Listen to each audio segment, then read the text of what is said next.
What's going on, guys? It's Rick here. I hope you all are having a great day. This is just a quick preview on a build that I'm going to be starting here once the weather gets better, coming up in a few months in 2013.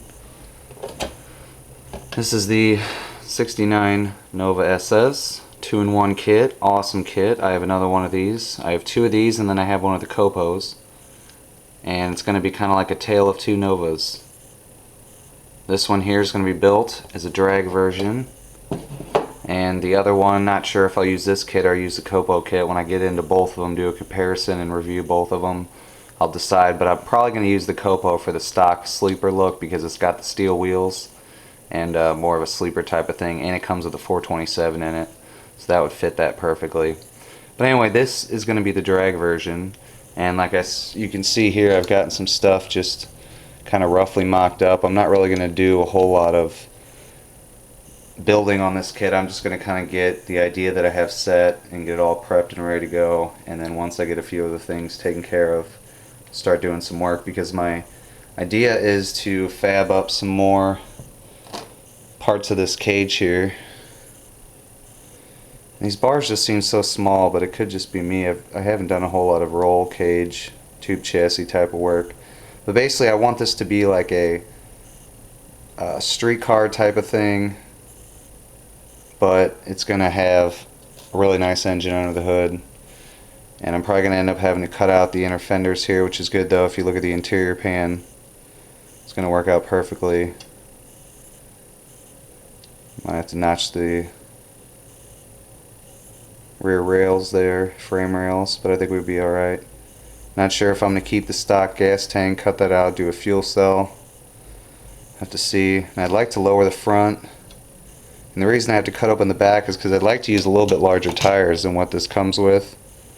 And even with these, if I want to do it at a lower stance, which is my idea here, is to give it a nice low mean look to it, I'm going to have to cut out these wheel wells here to give it clearance.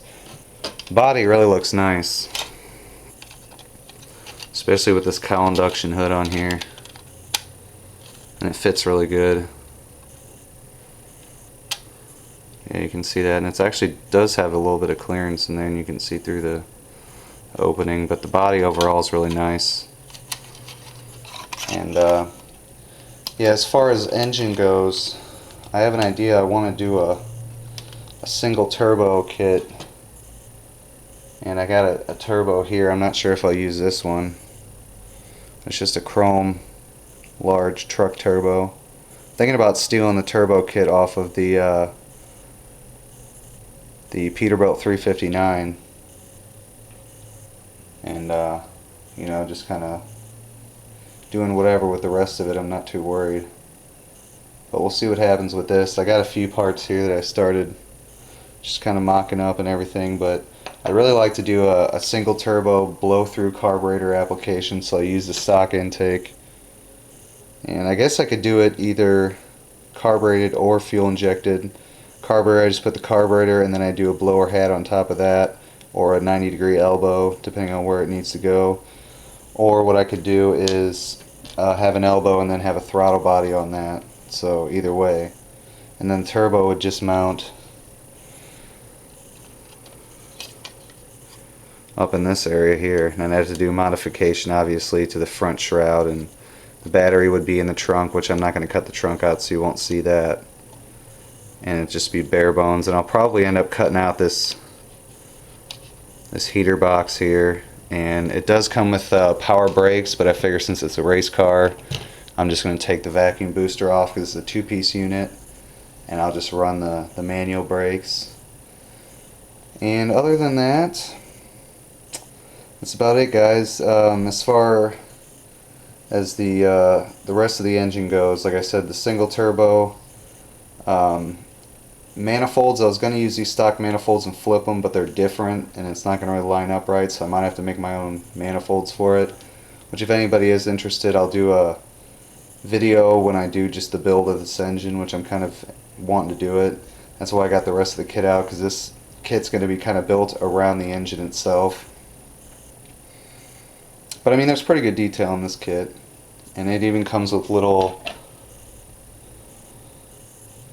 probably hard to see them, lift bars or traction bars, and then the little spacers there to give you rear end clearance. But I really don't want it to be all jacked up like in the picture. You can see it sits pretty high. I mean, I mocked out the stance and it sits pretty high, so I'd like to lower the front slightly. And it just has little pins that go through the back part here and stick out. These little guys right here. Very small. I almost thought I lost them for a minute. So yeah, so we're mocking that up. Depending on how I feel, I might start cutting some stuff up. But I had the idea to run either directly from the turbo to the intake, just run it non-intercooled. I could even do like a little scratch build a little water methanol injection tube to go in there if I really wanted to, you know, to get the detail down. Or I was thinking super stealthy race car style, and when I cut this out, have the tubes come back and have a water to air intercooler mounted either in the dash or here where the passenger seat would be. Since it is a race car, it doesn't need that. I want to switch out the seat as well, because it comes with 2 bucket seats, but a race car you don't use bucket seats.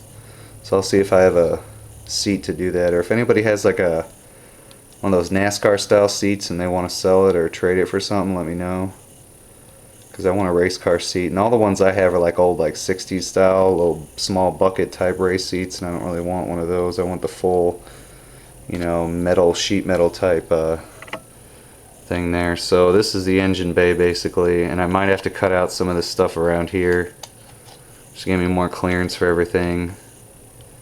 Exhaust will probably be a straight pipe. I'm not sure where it's going to go out. Probably just go straight down. Maybe drill a hole in the side, have it go out the fender or something. That'd be kind of cool. So yeah guys, it's going to be kind of like a 10.5 inch outlaw street car, you know, a little more mild mannered than that, I guess. That's kind of the basis I'm going off of. That's my kind of style of racing that I like, is the 10.5 inch outlaw street cars. The big motors, lots of power, and tiny slicks. It's pretty awesome. So I mean, I guess some cars look pretty good with the huge like 15-inch wide tires in the back, but honestly I'm not a big fan of that. That's why I want to see if I can keep the original wheel wells, which look like they're pretty good size. And I mean, like I said, I'm not using huge slicks. I might just end up using these for the sake of just being easy. But I'll see if I can find anything a little bit wider, a little bit larger diameter possibly. So yeah guys, that's about it. Hope this didn't go on too long. Let me know what you guys think. And a lot more on this build, as well as all kinds of other stuff that I got going on. I just haven't had a chance to really film it and go into detail and, you know, get some work done on it. But I got a lot of kits, a lot of builds, a lot of ideas, reviews, you know, everything is coming. So definitely looking forward to more videos from you guys in 2013. Good luck with all the builds. Hope your holidays went well. And I will chat with you guys soon.